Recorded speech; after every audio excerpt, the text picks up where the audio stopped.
नमस्कार दोस्तों, स्वागत है आपका आज के मुख्य समाचार में, जिसमें सबसे पहली और बड़ी खबर में आपको बताएंगे कि राजनाथ खड़गे में 3 बार बात, कॉल बैक का इंतजार कर ऐसे बिगड़ गए स्पीकर पद पर बात, छिड़ी शर्तों की पॉलिटिक्स पर जंग, कौन होगा स्पीकर, इसको लेकर बड़ी खबर। इसी के साथ दूसरी खबर में जिक्र होगा कि महाराष्ट्र में फिर आएगा राजनीतिक तूफान, शरद गुट का दावा, हमारे संपर्क में अजीत खेमे के नेता।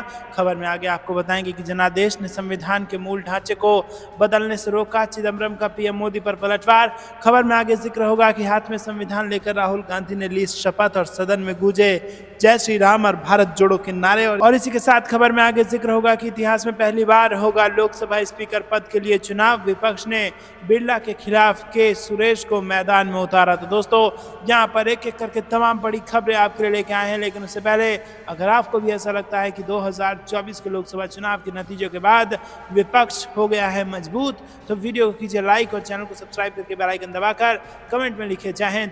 रुक करते हैं सबसे पहले और बड़ी खबर की तरफ। राजनाथ खड़गे में 3 बार बात, कॉल बैक का इंतजार और ऐसे बिगड़ गई स्पीकर पद पर बात, छिड़ी शर्तों की पॉलिटिक्स पर जंग। जी हाँ दोस्तों, आपको बता दें कि 18वें लोकसभा के स्पीकर पद को लेकर सियासत गर्मा गई है।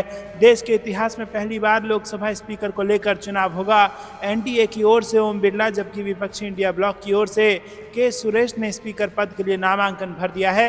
दरअसल विपक्ष डिप्टी स्पीकर के पद पर अड़ा था। विपक्ष ने पहले ही कहा था कि अगर डिप्टी स्पीकर का पद नहीं मिलता है तो वो भी स्पीकर पद के लिए अपना उम्मीदवार खड़ा करेंगे। शुरुआत में खबर थी कि लोकसभा स्पीकर को लेकर एनडीए और विपक्ष के बीच सहमति बन गई है और ओम बिरला एक बार फिर स्पीकर पद संभालेंगे, लेकिन संसद पहुंचने पर कांग्रेस के वरिष्ठ नेता राहुल गांधी के बयान से सियासत गर्मा गई है। राहुल गांधी ने कहा कि विपक्ष के पास राजनाथ सिंह का कॉल आया था। उन्होंने कहा था कि स्पीकर पद पर विपक्ष को समर्थन करना चाहिए और एक राय बनानी चाहिए। हमने कहा कि हम स्पीकर का समर्थन करेंगे, लेकिन डिप्टी स्पीकर का पद विपक्ष को मिलना चाहिए। राजनाथ सिंह ने कहा था कि मल्लिकार्जुन खड़गे को कॉल बैक करेंगे, लेकिन वो कॉल अभी तक नहीं आया। मोदी कहते कुछ और हैं और करते कुछ और हैं। अगर डिप्टी स्पीकर का पद विपक्ष को मिलेगा तभी हम समर्थन करेंगे।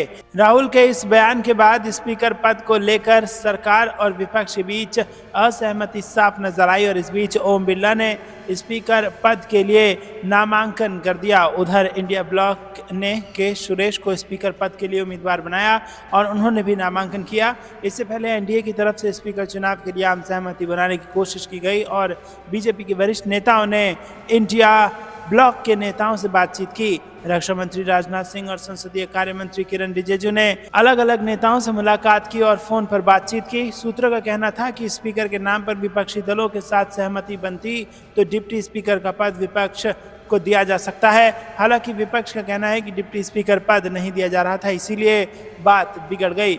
रुक करते हैं अगली ब्रेकिंग न्यूज़ की तरफ। महाराष्ट्र में फिर आएगा राजनीतिक तूफान, शरद गुट का दावा, हमारे संपर्क में अजीत खेमे के नेता। जी हाँ दोस्तों, आपको बता दें कि महाराष्ट्र की राजनीति में फिर एक बार भूकंप आने की आशंका जताई जा रही है, क्योंकि लोकसभा चुनाव के नतीजों के बाद अजीत पवार की एनसीपी के कुछ लोगों के संपर्क में होने का दावा शरद पवार गुट ने किया था। उस पर शरद पवार ने अपनी चुप्पी तोड़ दी है। उन्होंने कहा कि जिन नेताओं से पार्टी की मदद होगी, पार्टी में काम करने वाले कार्यकर्ताओं का हौसला बढ़ेगा, ऐसे लोगों की वापसी का स्वागत करने में कोई समस्या नहीं है। लेकिन जिन जिन लोगों ने पार्टी में रहने के बाद, पार्टी से लाभ लेने के बाद पार्टी का नुकसान करने का कदम उठाया है, उन लोगों के बारे में पार्टी में नेताओं की राय ली जाएगी।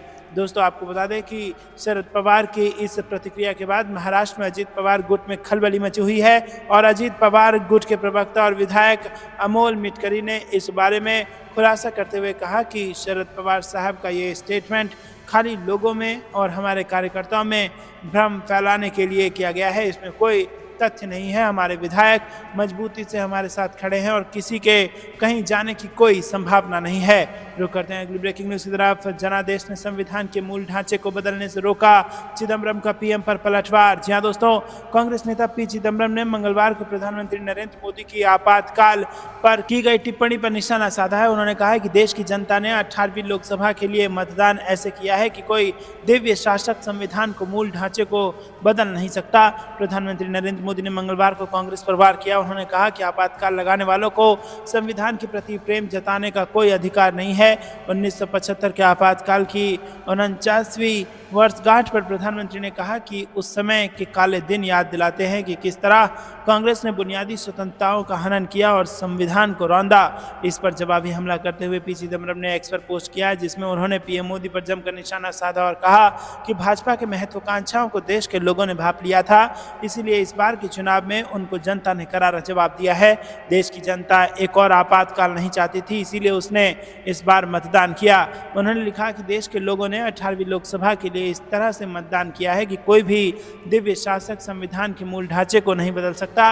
उन्होंने कहा कि लोगों ने भाजपा की महत्वाकांक्षाओं को कम करने के लिए मतदान किया है। उन्होंने लिखा कि माननीय प्रधानमंत्री ने कहा कि आपातकाल हमें संविधान की रक्षा करने की याद दिलाता है। बिल्कुल सही, मैं ये भी जोड़ सकता हूँ कि संविधान ने लोगों को एक और आपातकाल को रोकने के लिए याद दिलाया, इसलिए उन्होंने भाजपा की महत्वाकांक्षाओं को कम करने के लिए मतदान किया। उन्होंने कहा कि लोगों ने 18वीं लोकसभा के लिए इस तरह से मतदान किया कि कोई भी मानव या दिव्य शासक संविधान के मूल ढांचे को नहीं बदल सकता। भारत एक उदार, लोकतांत्रिक और धर्मनिरपेक्ष राज्यों का संघ बना रहेगा। तो दोस्तों, आपको क्या कुछ लगता है कमेंट में जरूर बताइए। वीडियो को लाइक नहीं किया तो लाइक जरूर कीजिएगा। रुक करते हैं अगली ब्रेकिंग न्यूज़ की तरफ, जहां पर आपको बता दें कि हाथ में संविधान लेकर राहुल गांधी ने ली शपथ और सदन में गूंजे जय श्री राम और भारत जोड़ो के नारे। जी हाँ दोस्तों, कांग्रेस नेता और उत्तर प्रदेश की रायबरेली से सांसद राहुल गांधी ने मंगलवार को संसद सदस्यता ग्रहण की। इस दौरान राहुल गांधी संविधान की कॉपी लेकर शपथ ग्रहण करने पहुंचे। शपथ ग्रहण करने के बाद राहुल गांधी ने जय हिंद और जय संविधान का नारा लगाया। शपथ ग्रहण करने के बाद जब राहुल गांधी साइन करने चाह रहे थे, तब सदन में मौजूद भारतीय जनता पार्टी के सांसदों ने जय श्री राम के नारे लगाए। दरअसल जब सोमवार को प्रधानमंत्री नरेंद्र मोदी के शपथ ग्रहण के दौरान कांग्रेस नेता राहुल गांधी समेत विपक्ष के कई सांसदों ने संविधान की कॉपी दिखाई थी और राहुल गांधी इस बार उत्तर प्रदेश के रायबरेली लोकसभा क्षेत्र से निर्वाचित हुए हैं। हालांकि इससे पहले वो लोकसभा में केरल के वायनाड और उत्तर प्रदेश के अमेठी का प्रतिनिधित्व कर चुके हैं। शपथ के लिए जब राहुल गांधी का नाम पुकारा गया तो कांग्रेस के सदस्य अपने स्थान पर खड़े हो गए और जोड़ो जोड़ो भारत जोड़ो के नारे लगाने लगे। शपथ ग्रहण में राहुल गांधी ने जय हिंद जय संविधान के नारे लगाए। कांग्रेस नेता राहुल गांधी ने मंगलवार को लोकसभा सांसद के रूप में शपथ ली और अपने हाथ में संविधान लेकर सत्ता पक्ष और विपक्ष दोनों को दिखाया। इस दौरान उन्होंने अपना शपथ ग्रहण जय हिंद जय संविधान के नारे के साथ समाप्त किया।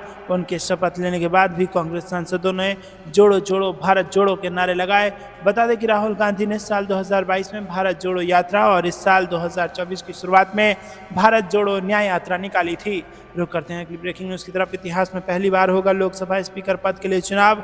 विपक्ष ने बिरला के खिलाफ के सुरेश को मैदान में उतारा। जी हाँ दोस्तों, आपको बता दें कि लोकसभा अध्यक्ष और उपाध्यक्ष को लेकर मोदी सरकार और विपक्ष के बीच सहमति नहीं बन सकी है। ऐसे में विपक्ष ने अपना उम्मीदवार उतारने का फैसला किया है। एक और जहां एनडीए की ओर से ओम बिरला मैदान में है, तो वहीं दूसरी ओर इंडिया गठबंधन की ओर से कांग्रेस सांसद के सुरेश ने स्पीकर पद को लेकर नामांकन दाखिल किया है। आजाद भारत के इतिहास में यह पहली बार है जब स्पीकर का चुनाव होने जा रहा है।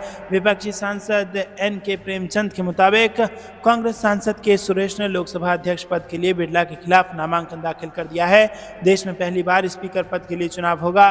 26 जून को सुबह 11 बजे स्पीकर पद के लिए वोटिंग होगी। राहुल गांधी ने घटनाक्रम का जिक्र करते हुए कहा कि कांग्रेस अध्यक्ष के पास स्पीकर के समर्थन के लिए राजनाथ सिंह का फोन आया था। विपक्ष ने साफ कहा है कि हम स्पीकर को समर्थन देंगे, लेकिन विपक्ष को डिप्टी स्पीकर का पद मिलना चाहिए।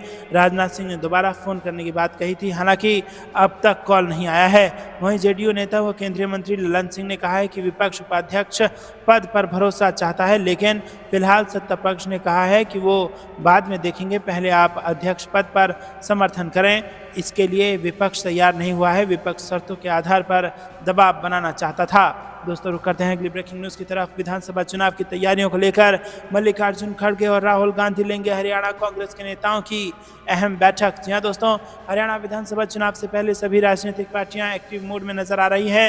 हरियाणा की 90 विधानसभा सीटों पर इस साल अक्टूबर-नवंबर महीने में चुनाव हो सकता है, जिसके लिए बीजेपी, कांग्रेस, आईएनएलडी सहित सभी राजनीतिक पार्टियां अपनी तैयारियों में जुट गई है। 26 जून को कांग्रेस के राष्ट्रीय अध्यक्ष मल्लिकार्जुन खड़गे और राहुल गांधी हरियाणा कांग्रेस के नेताओं के साथ बैठक करेंगे। 26 जून को हरियाणा विधानसभा चुनाव की रणनीति बनाने के लिए कांग्रेस के राष्ट्रीय अध्यक्ष मल्लिकार्जुन खड़गे और राहुल गांधी हरियाणा कांग्रेस के नेताओं के साथ बैठक करेंगे और इस बैठक के लिए हरियाणा से करीब 30 वरिष्ठ कांग्रेसी नेताओं को आमंत्रित किया गया है।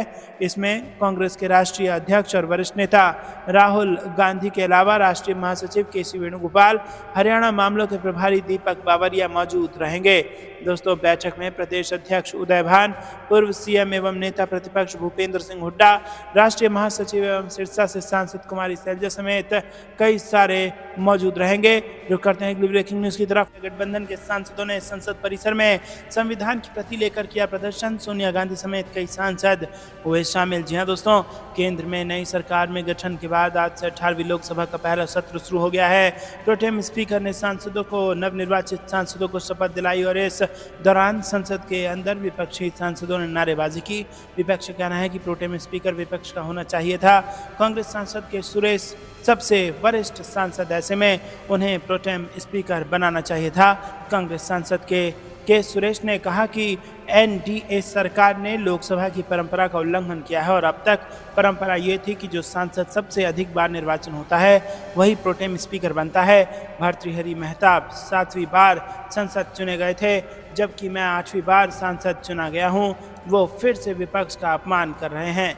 एक तरफ संसद में नवनिर्वाचित सांसद शपथ ले रहे थे, वहीं दूसरी ओर विपक्षी गठबंधन इंडिया के सांसदों ने संसद परिसर में विरोध प्रदर्शन किया। संसद परिसर में विरोध प्रदर्शन संविधान की प्रति लेकर विपक्षी सांसदों ने नारेबाजी की और प्रदर्शन में सोनिया गांधी और मल्लिकार्जुन खड़गे समेत कई विपक्षी सांसद शामिल हुए। मल्लिकार्जुन खड़गे ने कहा कि संविधान को बचाने के लिए हमने जो कोशिश की थी उसमें जनता हमारे साथ है, लेकिन मोदी जी ने संविधान को तोड़ने की कोशिश की, इसीलिए आज हम यहाँ एकत्र होकर विरोध कर रहे हैं। यहाँ पर गांधी जी की प्रतिमा थी और हम यहीं पर विरोध कर रहे हैं। हर लोकतांत्रिक नियमों को तोड़ा जा रहा है, इसीलिए हम बता रहे हैं कि मोदी जी आज संविधान के तहत चलिए। दोस्तों, आपको बता दें कि यहाँ पर ज़बरदस्त हंगामा संसद के पहले ही दिन देखने को मिला है, जहाँ पर जो है संसद में लोकतंत्र की हत्या करने का आरोप फिर से लगा गया है बीजेपी के ऊपर। आपको क्या कुछ लगता है कमेंट में जरूर बताइए। वीडियो को लाइक नहीं किया तो लाइक जरूर कीजिएगा। रुक करते हैं कि ब्रेकिंग न्यूज़ की तरफ। नीट परीक्षा रद्द करने और धर्मेंद्र प्रधान के खिलाफ इस्तीफे की मांग। वरुण चौधरी बोले नहीं तो देश भर में आंदोलन करेगी एनएसयूआई। जी हाँ दोस्तों, नीट में धांधली को लेकर सोमवार को राजधानी दिल्ली में जंतर मंतर पर एनएसयूआई ने विरोध प्रदर्शन किया और इस प्रदर्शन में भारी संख्या में छात्र और एनएसयूआई के कार्यकर्ता पदाधिकारी शामिल हुए।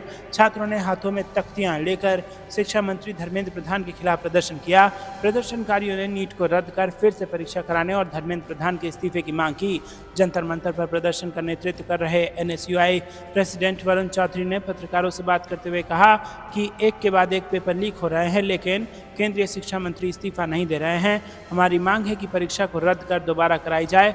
अगर पेपर दोबारा नहीं कराई जाती तो एनएसयूआई पूरे देश में आंदोलन करेगी, जिसकी शुरुआत उड़ीसा में शिक्षा मंत्री धर्मेंद्र प्रधान के घर से ही होगी। उन्होंने कहा कि नीट के बच्चों का सपना तोड़ा गया है, पेपर बाजार में बेचा जा रहा है। मैंने पहले भी कहा था कि ये सिर्फ पैसे की मजबूरी है, जिसके चलते धर्मेंद्र प्रधान परीक्षा को फिर से नहीं करा रहे हैं। जंतर मंतर पर आज हमारा आंदोलन है और आगे हम संसद का घेराव करेंगे। उन्होंने कहा कि आज संसद का पहला सत्र है। मैं एनडीए के सांसदों से कहना चाहूँगा कि जब आप अस्पतालों में इलाज के लिए जाएंगे तो आपको पूछना पड़ेगा कि ये डॉक्टर किस बैच के हैं। उस डॉक्टर से इलाज कराने में आपको डर लगेगा। देश की शिक्षा व्यवस्था को खराब मत करो, शर्म करो और नीट दोबारा कराओ। रुक करते हैं अगली ब्रेकिंग न्यूज़ की तरफ। मुख्य आरोपी का बिहार के डिप्टी सीएम से क्या रिश्ता? नीट पेपर लीक को लेकर सम्राट चौधरी पर आरजेडी का हमला। जी हाँ दोस्तों, पिछले कुछ दिनों नीट पेपर लीक से जुड़ा मामला सुर्खियों में है और इन मामलों के तार 6 राज्यों से जुड़ते दिख रहे हैं। इसी बीच नीट यूजी पेपर लीक मामले में सीबीआई की एंट्री हो गई है। वहीं दूसरी तरफ सियासी गलियारों में आरोप प्रत्यारोप का दौर भी जारी हो गया है। राष्ट्रीय जनता दल ने बिहार के डिप्टी सीएम सम्राट चौधरी पर आरोप लगाते हुए कुछ सवाल खड़े किए हैं। आरजेडी के सोशल मीडिया हैंडल पर किए गए पोस्ट में कहा गया है कि नीट पेपर लीक के दूसरे मुख्य आरोपी अमित आनंद का बिहार के उप मुख्यमंत्री सम्राट चौधरी से क्या रिश्ता है? क्या सम्राट चौधरी ने अमित आनंद को पेपर लीक कराने के असाधारण कार्य के कारण ही अवार्ड देकर सम्मानित किया था? सम्राट चौधरी ने अमित आनंद के साथ अपनी तस्वीरों को सोशल मीडिया से डिलीट क्यों किया? पोस्ट में आगे कहा गया है कि अमित आनंद का बीजेपी सांसद और पूर्व बीजेपी प्रदेश अध्यक्ष संजय जायसवाल से क्या रिश्ता है। अमित आनंद संजय जायसवाल का कार्यालय संभालता है। अमित आनंद की इस विशेष उपलब्धि को उसके कॉलेज ने अपनी वेबसाइट पर दर्शा रखा है। पार्टी के द्वारा किए गए पोस्ट में आगे कहा गया है कि संजय जायसवाल और सम्राट चौधरी पेपर लीक के सरगना अमित आनंद के साथ अपने रिश्तों को स्पष्ट करें। क्या अमित आनंद जेडीयू उपाध्यक्ष का सुपुत्र नहीं है? सत्ता संरक्षण में उसने इतने पेपर लीक किए और कराए, लेकिन तभी उसे कभी सजा नहीं मिली। रुक करते हैं अगली ब्रेकिंग न्यूज़ की तरफ। बीजेपी को अब कोई समर्थन नहीं। करारी हार के बाद अब नवीन पटनायक ने दिखाए तेवर। राज्यसभा में सरकार को सपोर्ट नहीं करेगी बीजेडी। जी हाँ दोस्तों, मोदी सरकार को पिछले कार्यकाल में संसद के अंदर सपोर्ट करने वाली बीजू जनता दल इस बार मिली करारी हार के बाद से बीजेपी से खफा दिख रही है। बीजेपी के चीफ और उड़ीसा के पूर्व मुख्यमंत्री नवीन पटनायक ने अपने सांसदों से सदन में बीजेपी का विरोध करने को कहा है। वहीं बताते हैं कि जांच में तेजी लाते हुए सीबीआई बिहार पुलिस से उनके केस की जांच रिपोर्ट भी मांगेगी, जिससे केस को समझने में आसानी हो। बता दें कि सीबीआई की एक टीम पटना और एक टीम गुजरात के गोधरा पहुंची है। नीट पेपर लीक कांड मामले में गिरफ्तार चिंटू कुमार ने पूछताछ के दौरान ईओयू यानी कि इकोनॉमिक ऑफेंस यूनिट के समक्ष कई खुलासे किए हैं। उसने पेपर लीक में शामिल कुछ लोगों के नाम का खुलासा किया है। चिंटू ने बताया कि पटना के खेमनी चक स्थित लर्न प्ले स्कूल में करीब 35 छात्रों को प्रश्न पत्र और उत्तर रटवाने के लिए उसी ने वाईफाई प्रिंटर की मदद से 10-12 कॉपी प्रिंट किए थे और वहीं पर रॉकी के माध्यम से सबसे पहले बायोलॉजी का प्रश्न पत्र और उत्तर आया था। इसके बाद फिजिक्स और आखिर में केमिस्ट्री का आया था। तो दोस्तों, आपको क्या कुछ लगता है कमेंट में ज़रूर बताइए। रुक करते हैं अगली ब्रेकिंग न्यूज़ की तरफ, जहां पर राजस्थान में नीट, महंगाई, कानून व्यवस्था को लेकर कांग्रेस ने जमकर किया प्रदर्शन। पुलिस के साथ भी हुई है धक्का मुक्की। जी हाँ दोस्तों, आपको बता दें कि यहाँ पर ये बड़ी खबर आ रही है झारखंड से और देश भर में नीट को लेकर के इस प्रकार की खबरें सामने आ रही हैं। राजस्थान से ये बड़ी खबर आ रही है। राजस्थान प्रदेश कांग्रेस कमेटी के आह्वान पर कोटा में महंगाई, भ्रष्टाचार, पेपर लीक, नीट, बिजली संकट, नहरों में किसानों को पानी उपलब्ध कराए जाने एवं शिक्षा मंत्री मदन दिलावर के बयान सहित कई मामलों को लेकर कोटा में कांग्रेस का जंगी प्रदर्शन हुआ।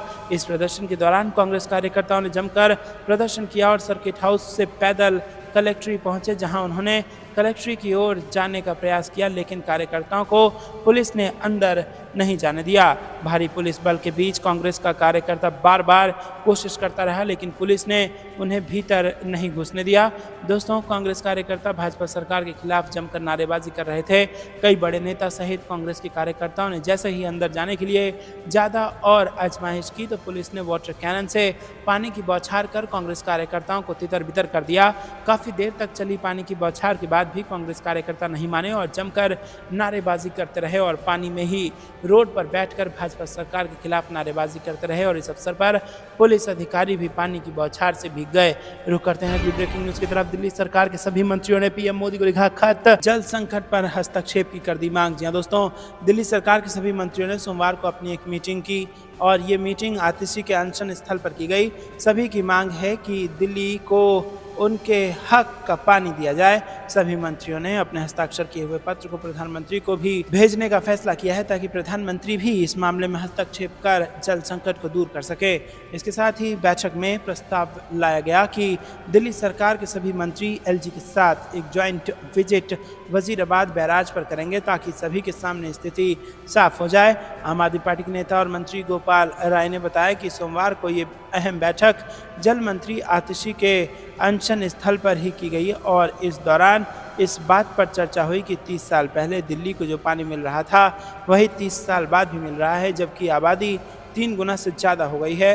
गोपाल राय के मुताबिक 30 साल पहले 1000 MGD पानी जो तय हुआ था, लगभग वही पानी आज भी मिल रहा है और अब जब मांग गर्मियों में बढ़ जाती है तो उसमें भी कटौती कर दी जाती है। 100 MGD रोजाना पानी कम मिलने के चलते करीब 46 करोड़ लीटर पानी दिल्ली वालों को कम मिल रहा है, जिससे लगभग 28 लाख दिल्ली की जनता पानी के लिए तरस रही है। रुक करते हैं अगली ब्रेकिंग न्यूज़ की तरफ। हरियाणा सरकार के मंसूबों पर सुप्रीम कोर्ट ने फेरा पानी, 5 अंक वाले आरक्षण पर लगाई रोक। जी हाँ दोस्तों, हरियाणा सरकार की नौकरियों में सामाजिक और आर्थिक आधार पर 5 अतिरिक्त अंक देने के फैसले पर सुप्रीम कोर्ट ने बड़ा फैसला सुनाया। सुप्रीम कोर्ट ने सरकारी भर्ती परीक्षाओं में सामाजिक आर्थिक आधार पिछड़े उम्मीदवारों को 5 नंबर का बोनस अंक दिए जाने के फैसले पर रोक लगा दी है। आपको ये कुछ लगता है कमेंट में जरूर बताइए। वीडियो को लाइक नहीं किया तो लाइक जरूर कीजिएगा और चैनल को सब्सक्राइब करके बेल आइकन जरूर दबाइएगा। रुक करते हैं ब्रेकिंग न्यूज़ की तरफ, जहां पर आपको बता दें दोस्तों कि ये बेहद बड़ी खबर पेपर लीक से जुड़ी आ रही है। पेपर लीक रद्द और स्थगित पर प्रियंका गांधी का वार, बीजेपी ढंग से एक परीक्षा तक नहीं करा सकती। जी हाँ दोस्तों, आपको बता दें कि नीट पीजी स्थगित और यूजीसी नेट, सीएसआईआर नेट जैसी देश की बड़ी परीक्षाएं रद्द होने पर केंद्र सरकार चारों तरफ से घिरी है और इन्हीं सब विवादों के बीच एंटी पेपर लीक कानून भी लागू कर दिया गया है।